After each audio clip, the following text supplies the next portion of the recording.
Yes, Counselor, I can hear you. Loud and clear. Excellent. Thank you. So I'm joined by my fellow counselors. I see Counselor Hogan. I thought and Counselor Latoya Allen. I think that's about it. Today we, Chief Trudell, I know there's only 2 items for the police, but they are going to be lengthy. So we're going to let the fire go first so that we can you hear me, Chief Trudell? Sorry, it took me a second to get it off of mute. Yes. Okay.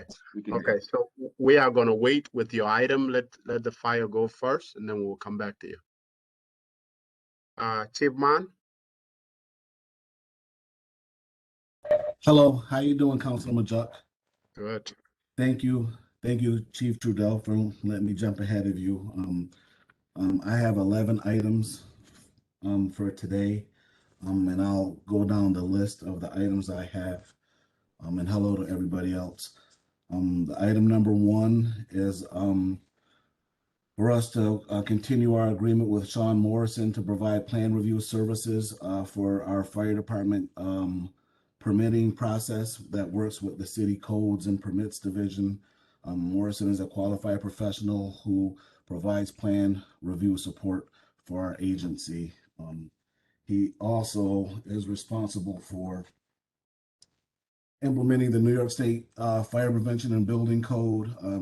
He is responsible for making sure that anything that he reviews meets the Syracuse Property Conservation Code.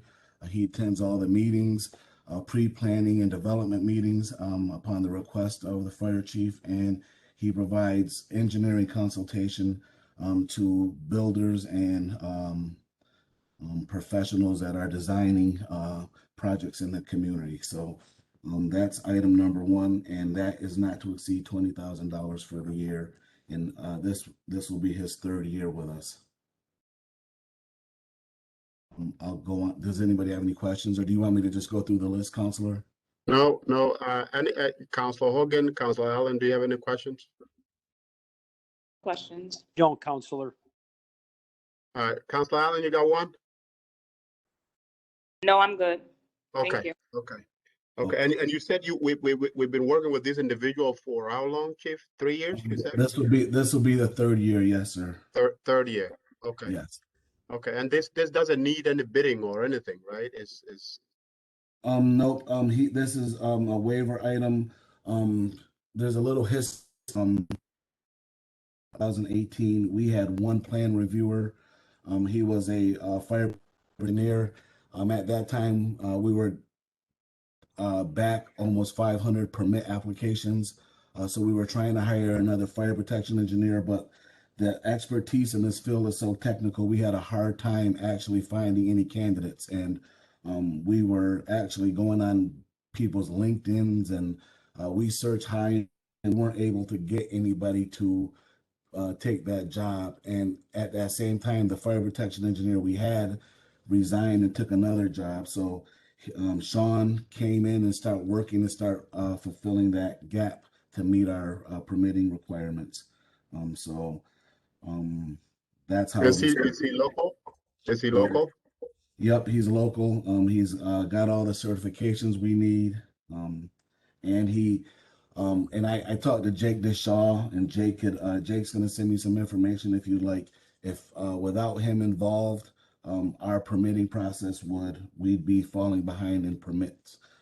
We just simply can't find anybody with this type of expertise anywhere to actually do this type of work. We've recruited, we've gone to all the colleges, not just in this area, but throughout the Northeast. We looked along the East Coast. We went to different type of fire protection engineer groups, plan review groups. The only interest we got was a candidate from Australia at some point. And I know I know Councilor Allen was on the council then, but we went through a long process. And for a long time, I had firefighters doing our plan reviews because we actually didn't have enough people. So, to actually review the plans. So right now, Sean was hired on a waiver to get in and start reducing plans. And he's responsible for all of our life safety systems, and he particularly does our fire alarm system. So he's a part of all of our plan reviews right now. So Okay. and we just couldn't hire anybody, and we had a hard time hiring somebody. So Okay. I mean, it was 2018. Have you, for the sake of looking, have you looked at all lately? you know what? In 2019, we hired him towards the end of that 2020, but with COVID, we haven't, and we're just getting out of that, so we haven't actually looked. But before I became the chief, we always had an issue with this position, and I think it's a position we're going to always struggle at because we underpay that position. I mean, what he's charging per hour is about $27 an hour. If you get a plan reviewer or a fire protection engineer of the type of work he's doing, you can't find anybody to do this type of work for this type of money. I mean, it's actually a great steal or a bargain for the city, but we definitely should put out some more resources. And at the same time, we not only hired Sean, but we had 3 other professional plan review companies. We had CNS companies. We had King and King. So he was just one of 4 different avenues we had because we didn't have anybody to review plans because the one person retired or resigned. And so as we started combining and doing more work with the codes, and we got a couple plan reviewers to do some work, we didn't need those other professional companies. And so, but Sean's work is still needed for the price that we're able to get him to work for us for, and for the work he's doing. Expertise. Thank you, Chief. Okay. Sorry that was a little lengthy conversation, but that's kind of, it was a long No, I process. appreciate it. I appreciate it, Chief. And so when we started in 18, we're down 500 permits, and right now we're not down any permits. We're right where we should be with our when somebody submits a permit to turn it back so somebody can start building. So we reduced that long workload. The next item I got is for Lewis Uniform and United Uniform. They're both city businesses in the city. This is a contractual agreement underneath our collective bargaining agreement with the union. And these 2 businesses provide our Nomex firefighting uniforms that are fire retardant gear. We're just asking for a waiver to continue using them. And we've been using them for almost 10 or 15 years now. So Lewis, we've been using since I've been hired, which is over 20 years. So, and they're local in the city businesses, both of them. And this is what you use for all the uniform, right, Chief? Yep, all our uniforms, like the shirt I got on, all our pants, all our insignias. They let us purchase flashlights, everything that we need besides our firefighting and EMS PPE, personal protective equipment, we get at one of these 2 stores. All right. Councilors, any questions? No. All right. Keep going, Chief. Okay, the next one is for the ability to use Patrol PC. Patrol PC, they provide our terminals that are actually inside of our fire trucks, and these terminals are used for 911 to communicate with us critical information. This is one of those types of equipment that it's standardized in all of our fleet, so that's why we have to continue using this Patrol PC. They provide warranty, and we've been buying them for the last few years, and all of our fire trucks are underneath Patrol PC. Now, Chief, with all of these waivers, and I understand part of the reason why you stay with certain companies for a long time is their expertise, right? But is there a policy within your department that then, if that's the case, to revisit these contracts, or at least go back to the market and search for more competitive bids? So say that, you know, after certain years, it's mandatory that we go back in the market and re-examine the contract that we awarded, even if we know that these the companies we are using are reliable. I don't know. Did we lose? Did we? Councilor Majoka, I just want, at this point, I want to bring something to your attention. As you know, the letters came to me late yesterday and I submitted them all to your committee. It's my understanding that some of these waivers are not going forward. We have to hear from Tim Rudd, and he's sending me an email which ones are being withheld at this time. So I'm going to send you an updated list. So I went with what I got yesterday, but they were not all decided to move forward. So as soon as I get the list from Tim, I will send it to you. Okay? So I take we will not talk about any of those that are not going forward today, right? Well, I just got a notification, so I'm going to send them to you so you'll know which ones are not going forward. Okay? I'm sending it to you right now. Okay, thanks. I think we lost Chief Mont. Did we? His internet seemed. Chief, can you hear us? I think we lost him.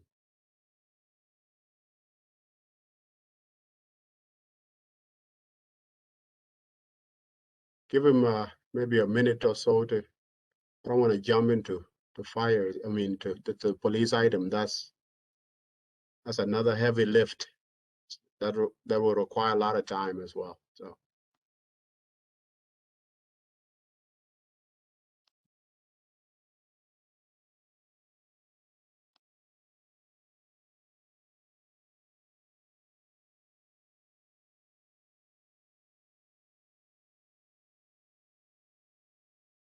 Majoka, can you hear me?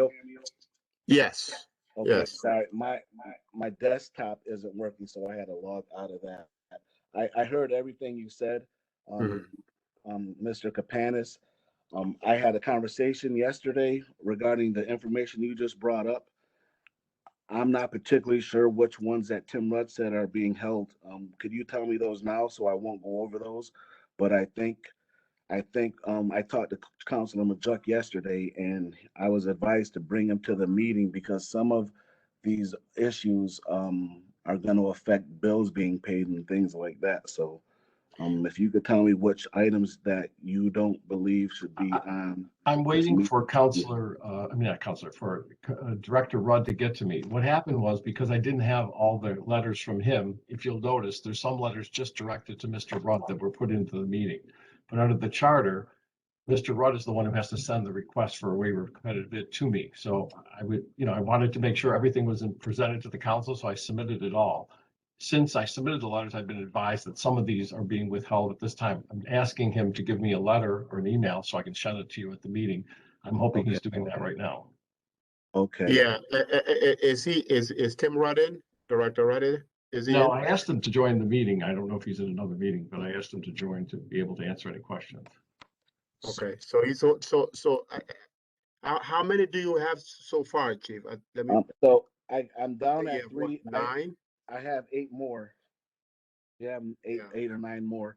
And my hope is whatever concern is out there, or whatever the mix-up is that these items can go on the agenda because, like I said, to be able to continue our operations, we need to have some of these things in place by July 1st.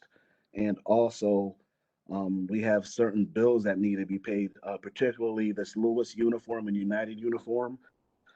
During the COVID concessions where we had to make budget cuts, the union actually conceded $700,000 with a lot of different items, and one of these items was uniforms. So we weren't able to let them use their collectively bargained uniform cards that they are able to use, and we're just trying to be able to get them because they haven't been able to buy uniforms for over a year, approximately a year now. And I'm not sure what items are being held, but so my question becomes, Chief, because there's a lot of them here. Any of them can wait at their deadline? You said July 1st. Jill, I just got an email from Jessica regarding the ones she wants to advance and which ones to be held. So Brian's emailing it to you and Chief Mons, and you can review the ones that are expected to go forward. And Director Rudd is now on the call if you have any questions. Okay, were those reviewed by Director Rudd and they're good to go? And Mr. There's only 4 that I didn't sign. Okay. Which ones were those? I didn't sign the uniforms, the Syracuse Fitness, Morrison and Tim. So Morrison is I don't know if this is the appropriate time to have this conversation, but I've said rather just not, and it can go on the next time. We can talk about it. I don't know if there's still another session before the end of the fiscal year, for the start of the next one. This is the last council meeting agenda before the new fiscal year. This is the last council meeting before the start of the fiscal year. So these go on June 21st, and then the next one will be in July.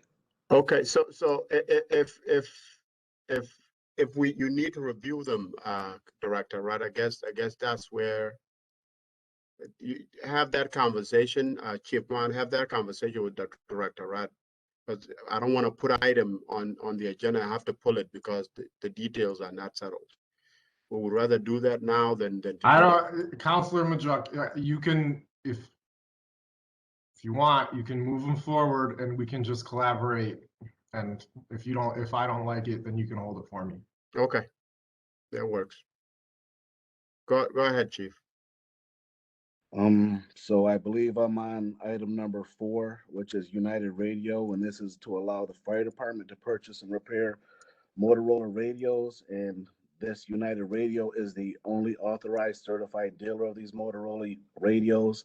All of our firefighters have them. They're critical, mission critical items we need as a fire department for emergency services, and they are compatible with all the communication equipment at the 911 center. So I'm asking for a waiver to continue using United Radio. Yeah, let's back up a little bit, Chief. That last item, the patrol was Yes. The patrol the patrol PC. Yep. Yeah, I had a question about it earlier, much more Okay. of not specifically to, but generally to the principle of waivers. Okay. I was asking, I think before your internet cut off, I was asking, do you have maybe a policy where with all of these waivers, where we just keep waiving every year? Is there a policy in place? We do have this. We counsel. So what we do, we know we need this equipment, and there's several different manufacturers that have this equipment, which none of them are local. And what we end up doing, there are authorized area dealers for these different vendors. So what we do when we know we need this equipment, we research and develop. We bring in 3 or 4 different models of this type of equipment. Our firefighters use it. They go on alarms with it. They go on 911 calls with it.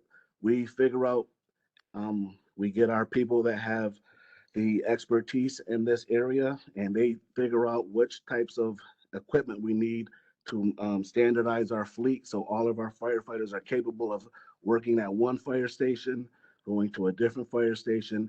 And if you go to several different fire stations, you have all the same standardized equipment, because this information is so critical to have on the fire truck. So the process that we have is, when we know we need this stuff, these types of equipment, we bring in multiple vendors, and then we choose the best one that fits our operational needs. And then we try to either get it off of a contract, or we submit a waiver. That's how we do all of our equipment. We just don't go by any of our equipment we have. We research and develop it. We use it. We try to see what's best for us. And because of the nature of our work, we need the best equipment that we can have when we're responding to these emergency scenes. And we don't want to. So that's the process we have. And I understand that, Chief. I was on the public work meeting earlier. Part of what we talked about was, especially with garage, right?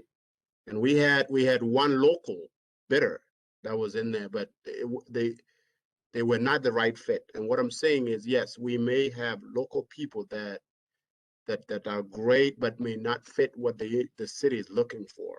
Yes. And that's why I asked, do you have a policy as you contract with these agencies and companies?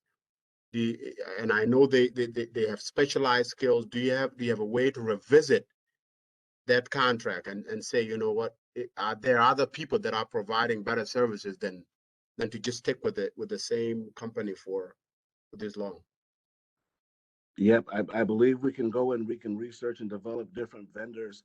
The problem is because we have pretty much close to 100 vehicles that we respond in, that once you start buying different equipment, it puts our firefighters in a situation where the equipment that they're using on emergency scenes are different, and that becomes a problem for safety for our fire department. We want to have the same equipment in all the different fires, the fire stations or the fire trucks.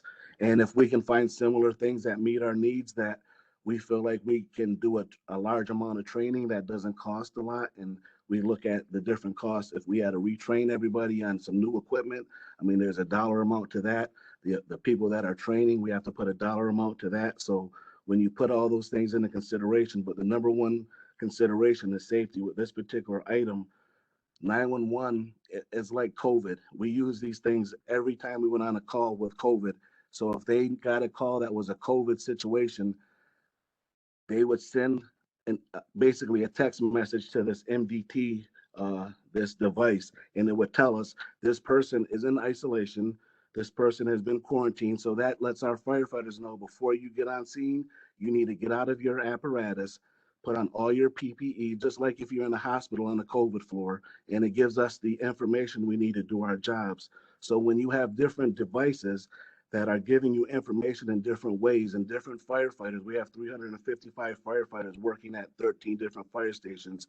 This needs to be standardized equipment, which they're trained on, which they can get information they need in a timely manner to do their jobs in a safe way. So I think that's kind of what we are trying to always do with our equipment, is to make sure it's safe for our firefighters when they're in critical situations where they don't have time to think about where should I look for this, what lever do I have to pull, am I using this equipment differently than at my regular station I work at? Because all that does is put a liability of safety on our firefighters, and that's what we try to avoid. That's why a lot of our equipment is in these types of situations where if it was on contract for a good price, we would use a contract, and if the price is better not to be on contract, or they provide a specific service that we need, we try to get a waiver so we can standardize our equipment in some of Okay. these places.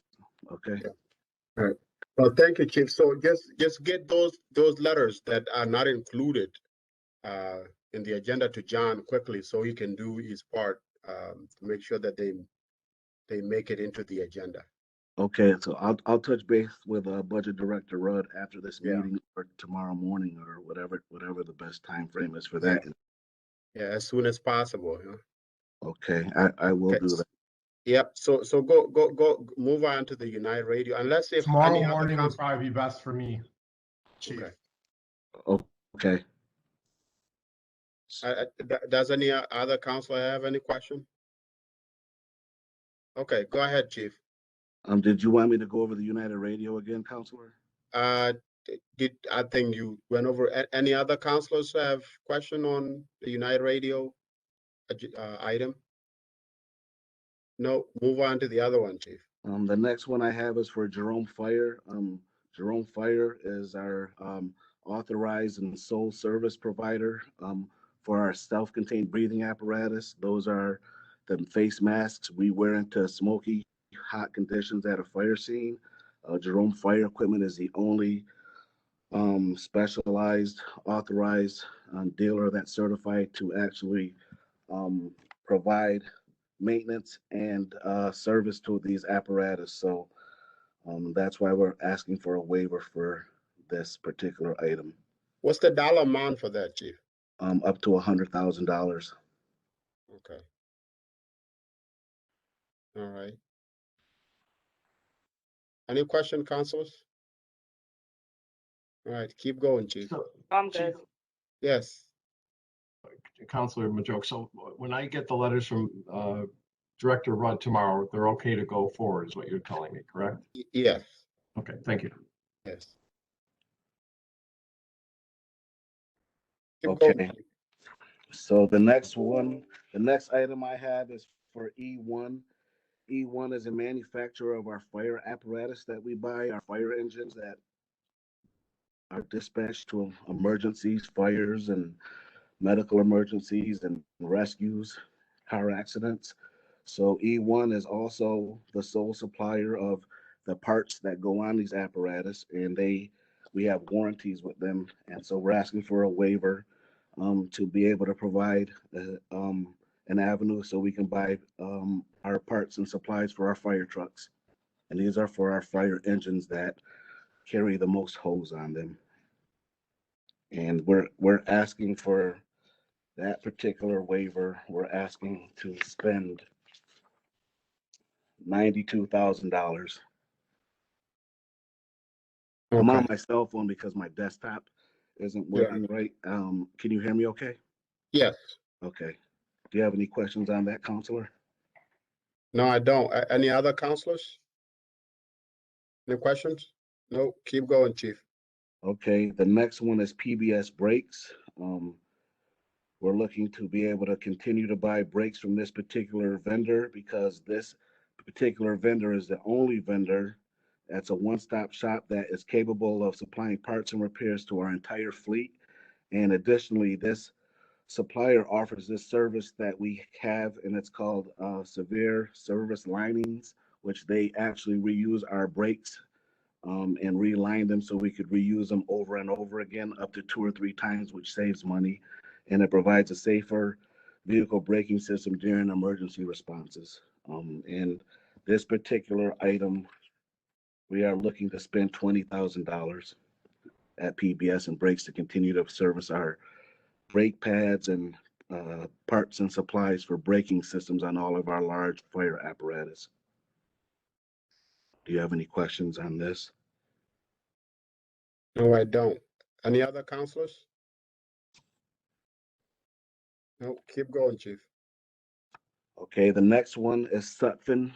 This is kind of like E1 that was 2 items ago. Sutphen, they're the manufacturer of all of our ladder towers, and they are the only manufacturer of the parts, and they have warranty and specialized service contracts that they are the only ones that can actually provide warranty work on the ladder trucks. So we're just looking to still use them to buy our parts when our fire trucks, our ladder trucks are in need of a repair, and we're looking to spend $35,000 to be able to buy the parts that we need to repair these when they break. Any questions, counselors? All right, keep going, Chief. Okay, number 9 that I have is for Andrew Vendetti. Andrew Vendetti works, he does business at Syracuse Fitness. We also, Syracuse Fitness is where we buy all of our treadmills. We have all of our workout equipment in the fire stations, and Vendetti is the only person that is authorized to do warranty work on them. Um, this particular service was one of the cuts I made during our concessions. So this equipment hasn't been serviced in pretty much a year. And if it doesn't get serviced by this gentleman, Vendetti, it might void the warranties that we had on this expensive equipment that we bought. So we're looking to have a contract with Vendetti so he can provide the certified repair work that's needed on this equipment. So we are looking to spend with Vendetti $12,000, not to exceed $12,000, which is approximately $1,000 a month to maintain all of our fitness equipment in all of our fire stations. Does anybody have any questions regarding that topic? Did you say this was the first time with Mr. Vendetti that you are doing business with? No, sir, Counselor. When we every fire station has a treadmill, an elliptical machine. We have equipment, weightlifting equipment. I can't think of the terminology, but we have stations of aerobic equipment, weightlifting equipment, and we pretty much everything we buy is from Syracuse Fitness. And so whoever they recommend as the warranty person, we always try to use that person, because if not, the warranties are void on this equipment. And these treadmills cost $5,000 per treadmill. So We're actually spending $12,000 for Mr. Vendetti to go and service all this equipment. If I put a dollar amount on all of the equipment we have in the city, we're at over close to $200,000. So if we don't have this gentleman servicing our equipment, then it's going to be out of warranty, and then that's going to be a costly dollar amount. So this $12,000 a year for Mr. Vendetti is well worth the expense for the city to maintain this equipment. And these treadmills get used pretty regularly by the firefighters and all the other equipment. So as long as Mr. Vendetti's been recommended by Syracuse Fitness, we've been utilizing them. For my 4 years as a fire chief, we use them every year. All right, any questions, councilors? And it's the same as all these other items. This particular time every year, we've tried to, Councilor Majuk, we've tried to dwindle down some of these waivers, but all of these items are things that the fire department needs to actually have things in the firehouses that support the mission of keeping our firefighters safe, or they're items that are mission critical for us to operate. And I know it's a pain for me to come every time to explain it, and I know there's always questions, but all of these items are items we need to operate the fire department. You are doing great, Chief. Okay. So the next two items I got are both fire capital improvement plan projects. One is a fire vehicle replacement program. That's to replace the light fleet in our capital plan. If you can recall, Councilor Majuk, last year, because our fire trucks were in such a poor maintenance condition, I took all of our money out of our light fleet and I put all that money to buy extra fire trucks, because at points when I became the chief in 2018, we didn't have fire trucks to put firefighters in because the fleet was in such bad disrepair. Over the last 3 years, we've gotten our fleet almost to the point where it needs to be. But that's only because over the last 2 years, last year particularly, I didn't buy any light fleet vehicles. And the year before, we chopped that almost in half to be able to put more money towards buying the large fire apparatus. So this year, we're just hoping to get back on track and buy the amount of vehicles for the light fleet that we need. So that's what this item is. And we would be buying a total of $534,000, and we would be getting first response vehicles for seven first response vehicles, a quarter-ton van, and motor pool vehicles. So our fire prevention folks can respond to emergencies, fire scenes, and things like that to deem buildings not to do their job as a fire prevention marshals. So that item is to use our capital improvement money and to get that authorized to start using for July 1st. And it's imperative that we start buying these vehicles because, as you all know, the price of everything is going up, and the longer that we take to put these into an agreement, the prices are going up on all these particular types of items. All right. Does anybody have any questions on that item? So in terms of fleet, are you at least at a half of what you need, Chief? Because I remember I was having this conversation last year. Yeah, so last year we didn't buy any of the light vehicles that I mentioned. So we have a lifespan to be in the fire service. There's a standard guideline that we need to abide by, and it was more important to spend that money on fire trucks, because the fire trucks are what pull up, and the firefighters can put they carry the ladders, the hoses, and the water on them. And that's what we put the money towards last year. So once we buy this particular capital year, we would be in a pretty good position moving forward to get back to a normal buying. And our fleet will be stabilized after we get our 3 engines that are on order for this particular fiscal year. So I thank you and the mayor's office for giving me the ability to get our fleet back to a stable position, because at some points it was not it was not stable, but it is right now. No problem, Chief. Now, from my list, is that the last item? Are you gonna I put it to the last item? I have one more capital item, and this Okay. was to spend, this is the last item I have overall, and this is to spend $161,000. And this is to replace a generator at a fire station. It's to replace an alerting and communication systems at the firehouse, which is when 911 dispatches us to a call. It has all of our speakers and the bells ring and the lights come on and make sure that we're alert and get the dispatch information. And we are also buying a rescue boat with this capital plan. And that boat will be used to help people if they're stuck in the water up in Hiawatha Lake, or if they're in Onondaga Creek or over in the Inner Harbor. So that's what these items will be used for. Do you already have a boat, or is this gonna be the first? We have a larger boat that's not a rescue boat. The police actually gave us that boat, and it's really not a fire rescue boat. And that boat can't go up the creek. Our intentions with this particular rescue boat, it's cost $30,000.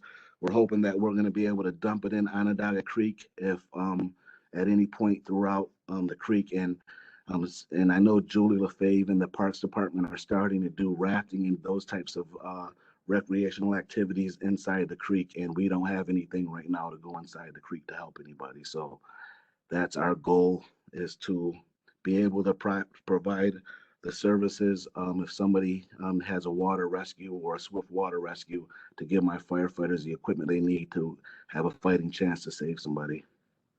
All right. Any questions, councilors? All right, Chief, we appreciate you. Thank you. Thank you very much. Thank you, everybody. Sorry for my interruption with my computer. No, it's all right.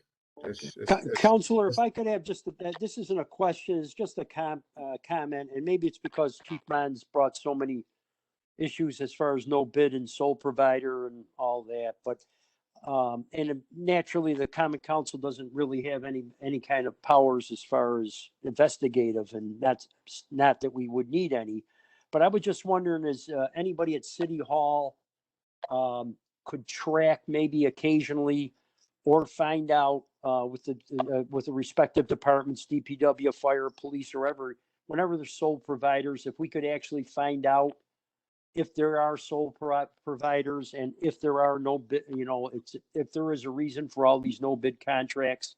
I think it's sort of like on the shoulders of the finance department, or perhaps the administration, to figure out all this, because I'd hate to find out down the road that we're sole providing ourselves out of financial existence sometimes.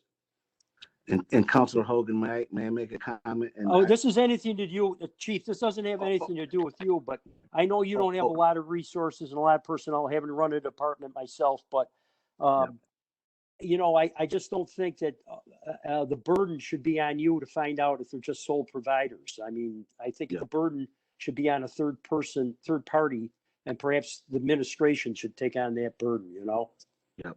Councilor Hogan, technically that's the way the charter is set up, because the waivers all come from the budget director after he's supposed to analyze them and make a determination if they are warranted or not. So there is a third party involved in the review. You're right. And it certainly ran that way 20, 30 years ago too. So that was more or less a comment than anything else. Yeah, and I think that's a great comment, Councilor Hogan, and I think a lot of councilors struggle with just too many waivers, and Director Ratty is going to really look at these, and if he's all right with them, that's will move him. But I think we concur with your concern here. Just one other point I'd like to make, I'm sorry, is that most of these are not to exceed amounts. If nothing gets broken in the proprietary waivers, they don't spend the entire amount. They only spend what they need to repair in proprietary waivers. And that's why we have a not to exceed amount. It might be significantly less if there's no problems that year. Is that correct, Chief Mons? Yes, some years it depends on if things break or if they don't break. And just to your point, Councilor Hogan and Councilor Majok, every year since I've been the chief, we've examined these items really, really hard. We've trying to figure out if we should try to figure out a way to work with county purchasing to put these on contract. Some of these items are just our SCBA's. When you buy them, you have them for 10 years and there's a warranty for them. And so there's only one particular place, Jerome Fire, who has they're certified and they're authorized to actually provide the maintenance of them. So there's just some of these things that are truly sole providers. Our fire trucks, once you buy the fire trucks from that particular manufacturer, there's only they're the only ones that actually provide the parts and things. So I totally agree. We've been working with my team. I met with Brad yesterday. I met with the deputy mayor. He's waiting outside looking at a better way, because I'd rather not be scrutinized when I come here, because I told Brad O'Connor and the deputy mayor, all these things that are on my list, the fire department needs to have them. I just want to make sure we are doing it in a way that council is happy, that the budget director is happy, that the mayor's office is happy. But at some point, all these things are going to have to get bought by the fire department. We can't operate. So I agree with whatever we need to do to make this a better process. And help out. And thank you, Chief, for your I know time. you will, and I just say sole providers always beggars the question to me is what happens if that sole provider goes out of business, then what do you do? You know, I mean, so I mean, that's what I would get from a constituent, you know, so I just want to make sure that it's not all burden on the specific departments. I think the administration should come to us and say, we've researched this too. So we got at least somebody once removed to add veracity to the question. Yeah. That's all I got. Anything Thanks, else? Councilor Majok. Yeah, you're welcome. Anything else? No, I thank just you. want to say thank you, guys. Yeah, Chief, welcome. thank you and your team for keeping us all safe. Okay, thank you. Yeah. All right, so that will do it for the fire. We have 2 items for the police, unless if I'm mistaken. That's 2, right? Yeah, Council, I'm only aware of the amendment to the ATV ordinance. So yeah, ATV ordinance, and then there is the trauma response item. Okay, maybe Janet might have put that one in. Janet, are you? I did put that one in, Joe. Yeah, I'm sorry. I should have sent you a copy. Okay, thanks. All right, Jenna, you wanna start with that trauma Sure. item? Sure, of course. Yeah. Counselor. This is the annual trauma response agreement that we have with Trauma Response / Street Addiction Institute. That they do street outreach for us and outreach events, and they do an incredible job and have an incredible service to the city. And this is nothing really has changed. The budget is exactly the same, and it's pretty much the same work plan. It's just they start another contract on 7/1. Okay, councilors, any questions?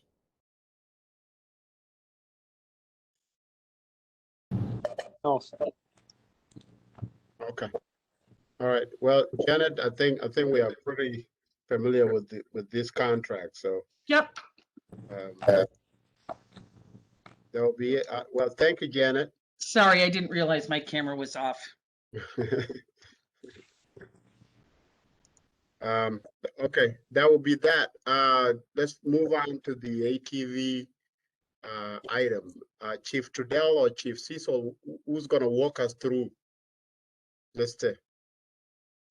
Question for Give the basic details of the legislation. Huh? Sure. Yeah, Chief Trudell is our resident expert on that ordinance, so he's going to walk you through it. Okay, thank you very much. I'll just go through the legislation. A little bit before we start, we've been tracking for the last 3 years this particular problem. It has increasingly got worse.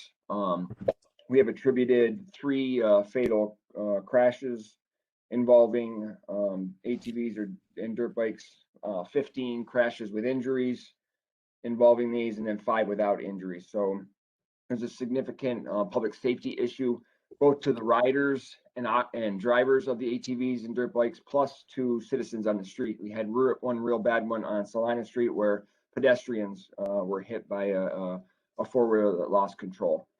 In addition to that, it's just a quality of life issue relative to ATVs and dirt bikes. We can see bands of ATVs, dirt bikes roaming the streets in upwards of 20, 30 at a time, causing traffic slowdowns, noise, all of that. So this year, we looked at what Albany had done relative to a city ordinance. We looked at what Buffalo had done, and we provided both of those to counselors that are on this call and drafted our legislation relative to that. So highlights of that legislation are, one, we make it a misdemeanor in order to use a dirt bike or an ATV on city streets. Right now, we cite folks for traffic violations, and those traffic violations are minimal at best when it comes to the type of problem that we have relative to ATVs and dirt bikes. Second, there is a fine of $650 for the use of an ATV or dirt bike on a public highway or public property, to include parks. Third, there is a redemption fee, and this is something that's modeled off of the other two ordinances based on proof of ownership, which is the fourth item that I wanted to bring up, but based on a proof of ownership, which models the Department of Motor Vehicles proofs of ownership, there is a $2,000 redemption fee. And Corp Counsel can speak to our ability to do this. But there's a $2,000 redemption fee in order to get the ATV or dirt bike back once we have impounded it based on our investigation. And then the fourth item that I had already mentioned is the proof of ownership. We modeled it off the DMV. Relative, you have to have a title, a bill of sale. You have to have one of the items that are listed as on the DMV website to prove that you own the ATV or dirt bike to get it back. Right now, that's not the case. Folks bring in all sorts of things that try to prove ownership that are just really not acceptable. So this law, this ordinance, will give us the ability to have increased enforcement on what is a problem that's growing in severity and seriousness. Thank you so much, Chief Trudell. Councilor Hogan, I know this is dear to your heart and my heart. So you want to say something before we get into it? Yeah, thank you, Councilor Majok. I'd like to commend Chief Trudell and Kristen Smith of the Law Department, certainly Chief Cecil. I mean, this is a situation that over the years has just got so out of hand, and it is scary what's happening out in the neighborhoods. I relayed to Chief Trudell the other day that I actually seen children of maybe 4 to 5 years old driving little ATVs around Milton Avenue, weaving in and out of traffic. I mean, and then the big ones, they're just roar through the neighborhoods. And I confronted a group last summer up at Burnett Park because they were ripping up the ball fields. It's really out of hand. And I know the restrictions the police department's under as far as chasing these vehicles and everything else, but you've done a great job as far as those extra details, and you've been able to confiscate some of them. But this is really will put some meat on the bones of legislation that will really make it a penalty in as much as these people that continually disturb the tranquility and peace and stability of our city neighborhoods. So I congratulate you both. Thank you. One thing I did want to mention, and I forgot to, is there's more than just an anecdotal relationship with some of the gun violence that we're seeing and dirt bikes and ATVs. 2 weekends ago when I was duty chief, we had a crash with a dirt bike, female occupant, male driver, and citizens observed the male driver hide a gun that he had on his person, a handgun on his person. One of our shootings last year occurred from a dirt bike. Another one where a shooting victim was driving a dirt bike. So there are ties to our violence that we're seeing and ATVs and dirt bikes. Can you go, Councilman Joe, can I ask a question real quick? Yes, please. Can you go back to, I think you mentioned that it would be trying to make this a misdemeanor. Yes, that's But if because a lot of the people that are on these ATVs are children and teenagers. So how does that work if they would have a misdemeanor now on their record because they're driving the ATV? Well, if convicted, they would, yes. And in a lot of sense, in order to even charge somebody that is a juvenile, we would need it to be a misdemeanor. Otherwise, there's no penalty whatsoever. Plus, having it as a misdemeanor allows us to investigate these crimes, would be a crime differently, right? Because of the more severity of it. Yeah, see, that's the thing. I kind of have a problem with that, though. Absolutely. Yeah. So I don't know. Maybe we gotta, let's kind of flush this out a little better, because so if you're, and I get it, because I have the complaints too, and people write them in my neighborhood as well. Yeah, but that part doesn't sit well with me. What would you suggest, Counselor? Counselor Allen, do you mind? Not sure. I'm gonna need some time to contemplate it, but that doesn't sit well with me. The fact that it's a crime because you're riding an ATV because we live in the city, but if I lived out in the country and I was riding an ATV, it wouldn't be a crime.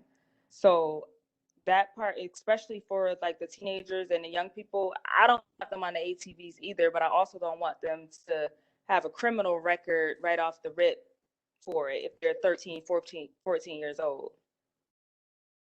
Well, and Councilor Allen, it's not just the possibility of jail time. There are what we call in defense world and in the courts, collateral consequences, right? So it could bar them from public housing, right? It could bar them from public assistance. It could have immigration consequences, and certainly could have potential collegiate funding consequences should that person want to go on and go to college. So one question I have, and I guess this would be for law, is that, have we thought out what the collateral consequences would be? And if so, are we okay with that? Mr. Barry and Kristen? Anyone? Yeah, this is Joe Barry, the first assistant. Kristen apologizes. She had another meeting that conflicted with this one. So when we drafted this legislation, our focus more is on the municipal law side and making sure that under New York State municipal home rule, we can, and that's why we did draft it this way, make it a misdemeanor. Municipalities are allowed to do so under municipal home rule. Personally, I'm not an expert in criminal procedure law, so that I don't think we have been asked to analyze this question. It's a good question, but it just hasn't been on our radar yet. But sir, so Mr. Barry, is there any reason why this law would have to be a misdemeanor? I mean, couldn't it be a violation and affect the same things as far as the penalties and proof of registration and all the rest of that? My understanding was the courts would take it more seriously as a misdemeanor, and at the violation level, they weren't really being addressed by the courts, but maybe the chief has more information on that. Reduce charges anyway. That's the case, though. Just if I can weigh in on that, what excuse me. Wait. If legislation is already written out, I'm wondering, is it the expectation for there to be the up to a year in jail time that is possible to a misdemeanor assigned to this kind of infraction? Yes, the legislation specifically references that it's up to a year, which is the typical language when this is added. Versus a violation, which there could be 15 days. Is that correct? Correct. Councilor White, I think Chief Trudell had wanted to add something to your first question. Would you want to? Yeah, Chief Trudell. Yes, and I'm sorry, I apologize for cutting in there. I thought you were going to answer that one question. So I would offer that the courts do handle violations much differently than misdemeanors. And if the court decided, like to your point, Councilor White, to reduce it, then that's fine. But having it as a misdemeanor allows for some repercussions for it. If they don't show up, there's a warrant. Whereas if it's a violation, they don't show up, and they don't get a warrant. So there are differences, and obviously this is, why we have these meetings, right? So these concerns that get brought up, but the counterpoint to that is this is serious enough of an issue, right? We are having fatalities. This is a public safety concern, like probably none other that we've seen relative to quality of life type stuff, whether it be loud music or open containers, right? This type of concern, because pedestrians are getting hurt, drivers are getting killed. So the weight of it, based on the public safety threat, in our opinion, does match that a misdemeanor level, excuse me. Then after that, let the courts, let family court deal with the 13 and 14-year-old juvenile differently. That's what they are designed for. A repeat offender or somebody in adult court can be held at a different standard, but let the courts decide that based on their involvement once the police have done their job in enforcing the law. I guess that's what I wanted to add. But we can't really say let the courts decide it, because the courts have decided for our children plenty of times and it ended up bad. So I don't like the idea of pushing it through and just say let the courts decide it, because we already see what happens when courts decide on behalf of our children.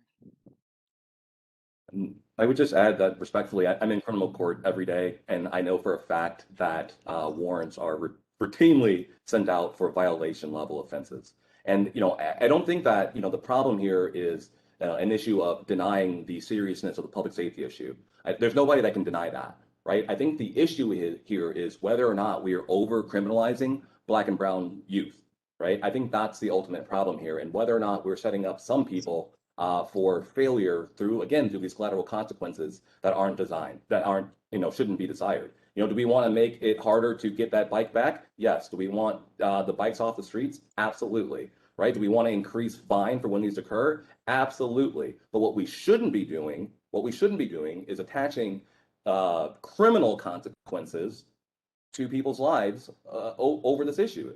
I don't personally see it. I don't believe that it's necessary. Everything in this legislation could certainly be accomplished if it was a violation level, including up to 15 days in jail, should they need to go to jail, right? So it's not that jail's off the table, right? But why does it need to be attached to somebody's criminal history to get the bike off the street if that's the goal?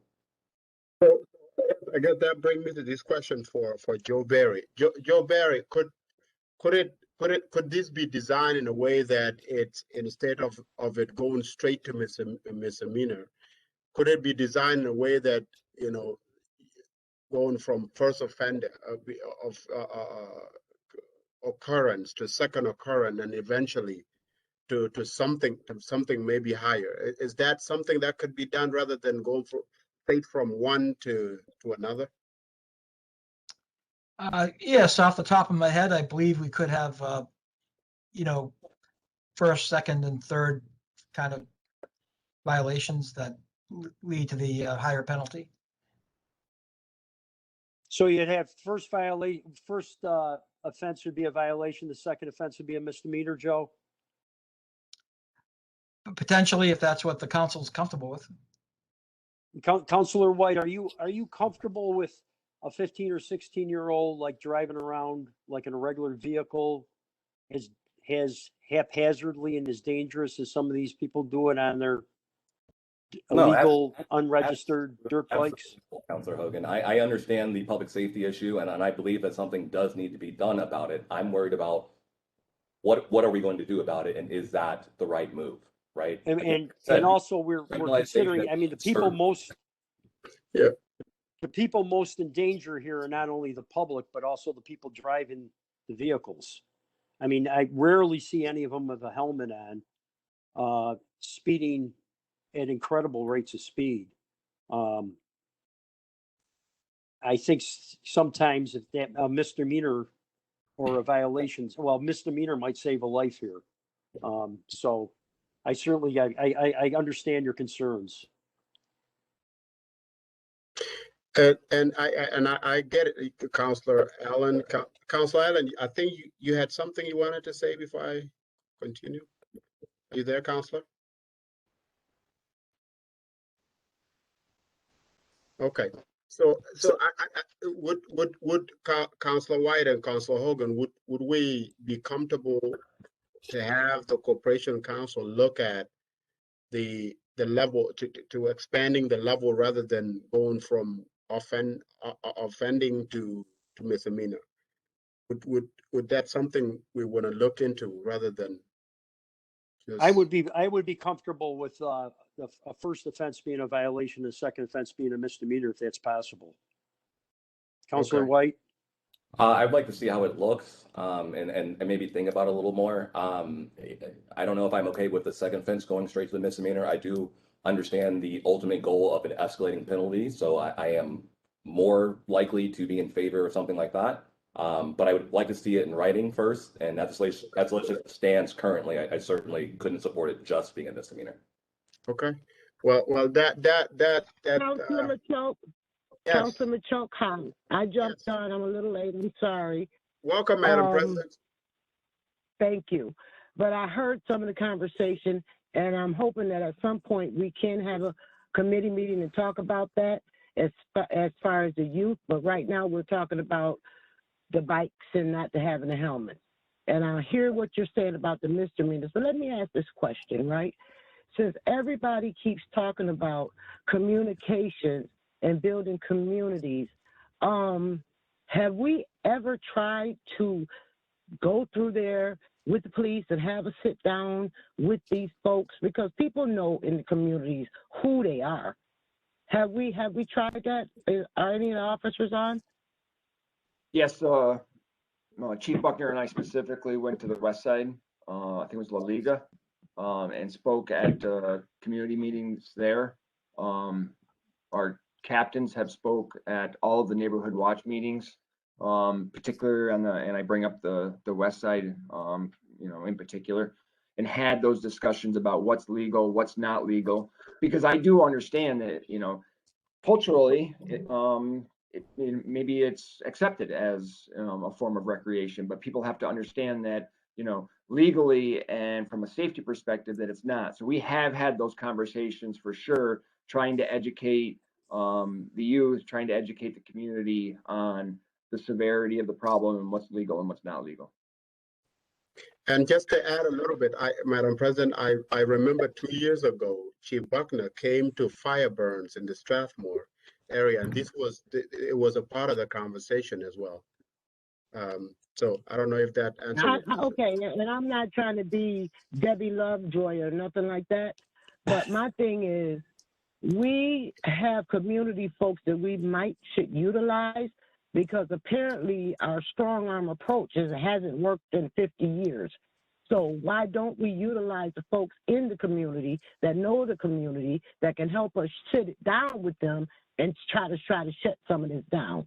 And then if that does, I don't know. I'm just thinking out loud, because we keep talking about community and being a part of it, but then we're going to start criminalizing. And I do get it, because yesterday they bust my window out and it's kids.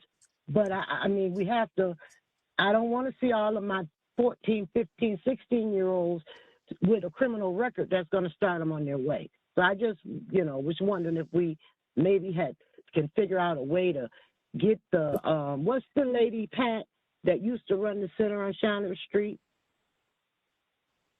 The lady on Shiner Street. Remember the center that they named? Marianne Smothers? Not Mary Alice, but her too. We have these people all through the city. And maybe we could kind of, people, yes. Okay, but that's just my thoughts. President Hudson, I agree with you, but I'll tell you, over the years, every single neighborhood watch meeting, this is spring, summer, and fall, every single neighborhood watch meeting I've attended, every single TNT meeting I've attended, this has come up. And people in the neighborhoods are furious about this. And I hear you, Counselor, because the shootings come up all the time. But when we put the plea out, I've gotten over 35 calls from community people that we're going to start bringing together. So why can't we put a plea out over in that section and ask people to come work with us? That's all I'm saying. You're right. But it's a huge problem.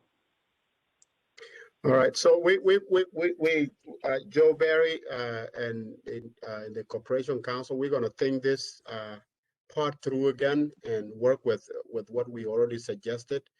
Maybe ease back on the criminalization of that part and figure out what's the right language on that. Yeah, Counselor, if you're comfortable advancing it to the agenda, we can certainly have language before the study session. And then if there's still not a comfort level, it could be held. Yeah, right. Yes. Yeah, I think Councilor White, what are your thoughts? Yeah, no, I'm not okay with that at this point. I mean, I don't even have the actual drafted legislation in front of me right now. All I have is a letter. But we certainly could get the legislation to you, Counselor White. I think maybe, I mean, we can always advance it and then like make a decision at the study session whether to hold it or not. Unless maybe Counselor Majok would want to have a regular committee meeting on this. This is a regular committee meeting. Well, this is a standing committee. I'm talking about a committee meeting that would we wouldn't have the preface of the fire department here. You know, Okay. I'd say this would be the subject. You know, Okay. because I know people in the neighborhoods would be very interested in us having a committee meeting on this. Okay. If we got any Okay. kind of resistance on this. at Although all, I think we could- the city clerk needs to know today or tomorrow that it's going on the agenda. I'll defer to John, but Well, what happens is the voting members of this committee are Counselor White, Counselor Majok, and Counselor Allen. So if the majority of them advance it now, it can go on. If not, we have to hold it, I guess. Councilor Allen, I say no.